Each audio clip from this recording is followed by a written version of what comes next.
Hi, Lance Walker at Michael Johnson Performance, and today we're utilizing the PowerVibe Zen Pro 5900 with Coach Brian here to demonstrate how to tweak or to modify or enhance some basic strength movement patterns that we see on a day-to-day basis in our weight room.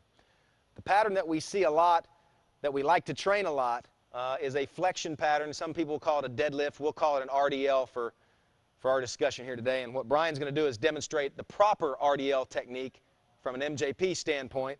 What we're activating and trying to target here is the glute and hamstring with some stability through the low back, and more importantly, generating some understanding of how to produce a hip hinge, or to hinge and load the glutes and not hinge and load the lower back. And so that's the proper technique. But one of the things we see with a lot of our young athletes is a lack of understanding of how to hip hinge with load. And this is a more typical compensation that we see with our youth athletes when we put them in this position, is a lot of flexion above in the lumbar spine and very little of that hip hinge that we're looking for. And we can coach this all day long with cues and great videos, and our coaches do a great job, but in some cases the environment has to be changed for them to understand and to groove a better motor pattern. And the Vibe is a great tool in that regard to trick or to potentiate the nervous system into producing more efficient movement. And so what we do is we take this athlete in that compensation and have them move on to the Zen Pro up to 35 hertz,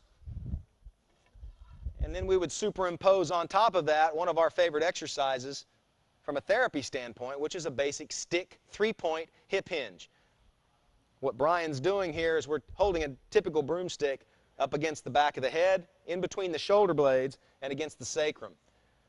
We want to maintain space underneath his hand here, and then the curvature of his cervical spine. And at this point now, with the vibration underneath, we want to cue this athlete to hinge at the hip, maintaining those 3 points of contact as the hips fly by. At this point now, what they're going to feel is if they try to flex anywhere except at the hip, they're going to lose one of these 3 points of contact.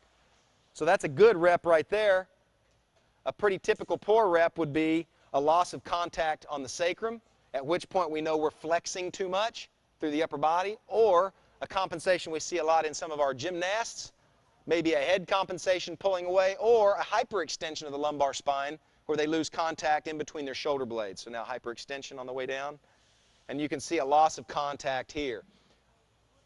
What the vibration training allows us to do is to shake up the nervous system, to reduce its ability to fall back on faulty patterns, and sort of reset the system in a way that allows us to groove a better pattern. So once we've grooved that hip hinge with the Vibe, it's a great chance then to go back to the loaded position, and now the body simulates some of that remembering of that new motor pattern with load, and typically what we see now is an improved or more efficient pattern into that RDL.